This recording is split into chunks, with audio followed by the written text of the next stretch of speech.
यीशु मसीह ने फरमाया तमाम हुआ, हम शुक्रगुजार हैं। लेकिन आज भी जब निगाह करते हैं, जब गौर करते हैं, तो बहुत बड़ी जिम्मेदारी इंसान को खुदावंद ने दी है। खुदावंद अपनी मर्जी को रिवेल करते हैं, खुदावंद अपनी मर्जी को जाहिर करते हैं। सूखे वाले से कहा हाथ बढ़ा। क्यों जी? उसे कुछ करने को कहा तो मेरे पीछे हो ले। और हर एक से राह जाते से भी वो कहते हैं तू एक काम कर, मैंने 2000 साल पहले तेरे लिए सब कुछ कर दिया, लेकिन अगर तू स्टेप नहीं लेगा, तू कदम नहीं बढ़ाएगा, तो मेरा सारा किया हुआ तेरे लिए कोई फायदेमंद नहीं। लेकिन जिस घड़ी जिस लम्हे तू कदम बढ़ाएगा, तो मैंने जो कुछ तेरे लिए किया है वो तेरी जिंदगी में जाहिर होना शुरू हो जाएगा।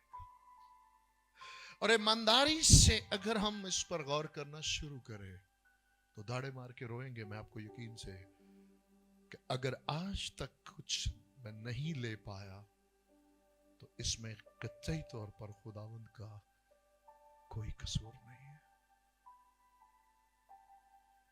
खुदावंद की तरफ से कभी देर नहीं है।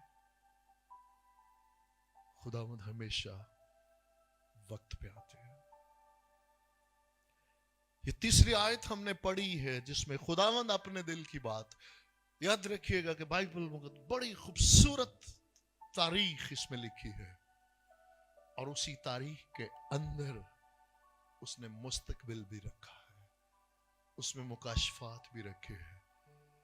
अब ये किन अयाम की बात है? जब हम इसको तारीखी एतबार से देखेंगे तो वो कौम जो बार बार सरकशी करती असीरी में चली गई, तो खुदावंद ने अपने बंदा यसाया के वसीला से उस बात को जाहिर कर दिया कि गरचे इन्होंने नाफरमानी की, बार बार सरकशी की और ये असीरी में चले गए, लेकिन तो भी ये सदा असीरी में नहीं रहेंगे। मेरे और आपके लिए उसमें क्या पैगाम है?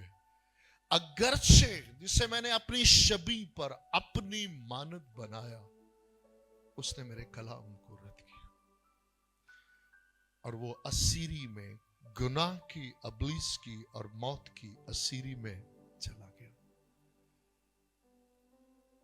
इसलिए इस कायनात की पूरी पिक्चर को, पूरी तस्वीर को देखना है तो उसकी कौम को देखते चले जाए। जिस तरह उस कभी अपनी कौम को कभी नहीं भूले, उसी तरह वो कभी अपने लोगों को नहीं भूलेंगे। ये मुमकिन नहीं है।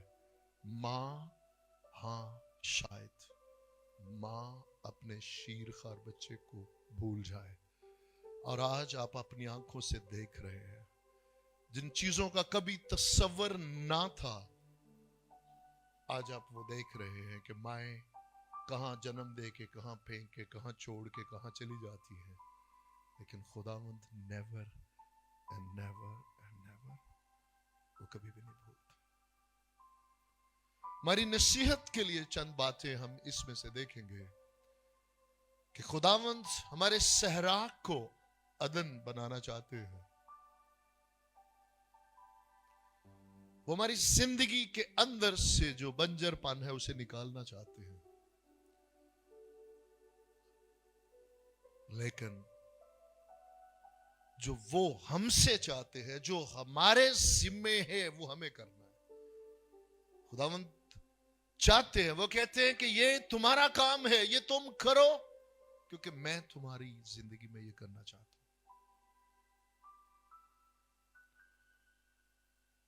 और वो मुश्किल नहीं है, बशर्ते के हम सजीदा हो, क्योंकि मेरे और आपकी अकल के मुआफिक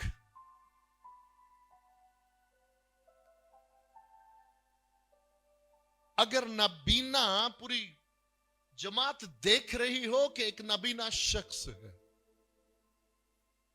और उसे पूरे मजमा के अंदर पब्लिकली ये ऐलान करना कि बीना हो जा, इससे मुश्किल है कि जा तेरे गुनाह माफ हुए। क्योंकि नबीने को बीना साबित करना मेरी और आपकी अक्ल में बड़ा मुश्किल है बनिस्बत इसके जा तेरे गुनाह माफ हुए। लेकिन याद रखिएगा, ना ये बाप के लिए आसान था और ना बेटे के लिए।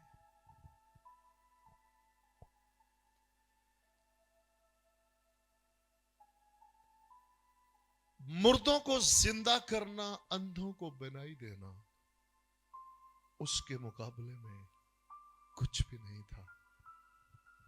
जा तेरे गुनाह माफ हुए। क्योंकि मुमकिन ना था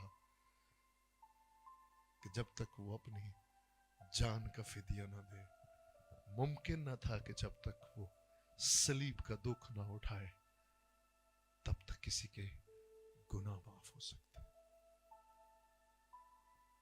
इसलिए हम शुक्रगुजार हैं कि अगर उसने हमारे गुनाहों की माफी, याद रखिएगा, कायनात में इससे बड़ी नेमत कोई नहीं है। अगर वो सलीब पे कुर्बान होकर हमारे गुनाहों का फिदिया ना देते और फिर उसके बाद अगर मुर्दों में से जी ना उठते, ये मामूली बात नहीं है कि यीशु जिंदा है, वो मुर्दों में से जी उठा है। उसका जिंदा होना हमेशा मुझे इस बात का याद दिलाता है कि वो जी उठा है और वो मुझे भी मुर्दों में से जलाएगा। अगर मेरे इस बदन में, इस जहान में उसकी आमद हुई तो वो मुझे जलाली बदन देकर अपने साथ ले जाएगा। और अगर उससे पहले मेरा बुलावा आया तो भी वो जब आएगा, क्योंकि वो जिंदा है, इसलिए मैं भी हमेशा जिंदा रहूंगा।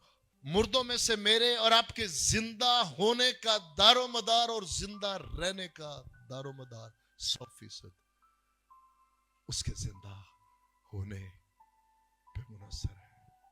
हम शुक्रगुजार हैं। वो हमेशा याद दिलाता है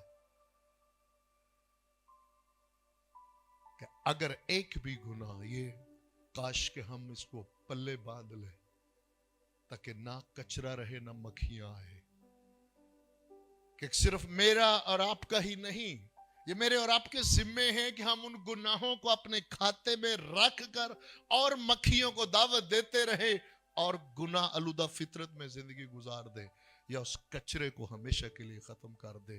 क्योंकि याद रखिएगा, अगर बनी नो इंसान अरबों खरबों, जो हमारे बुजुर्ग आदम से लेकर आखिरी आदम जो पैदा होगा, उनमें से किसी एक का भी एक गुनाह बाकी रह जाता जिसका कफारा ना होता, तो यीशु मसीह कभी मुर्दों में से जी ना उठते। ये याद रखें, नेवर, कभी भी नहीं, क्योंकि गुनाह की मजदूरी मौत है।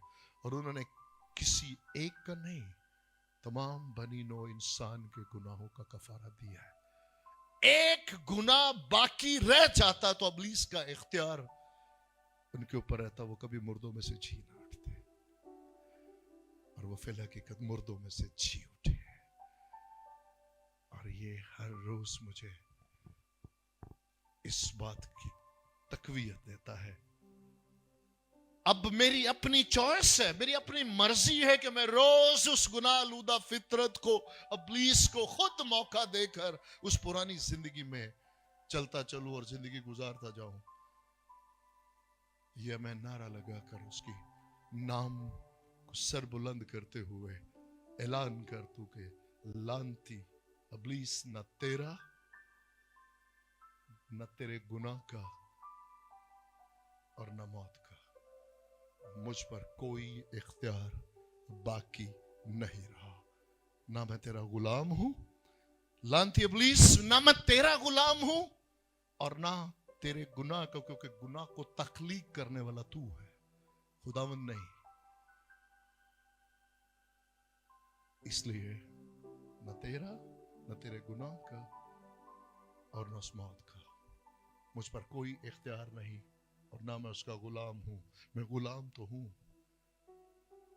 लेकिन पाकीज़गी का, रास्तबाजी का, अपने खुदावंद यीशु मसीह का, खुदाए रूल कुद्दस का, हमेशा की जिंदगी का। आमीन। इसलिए आए जरा देखते हैं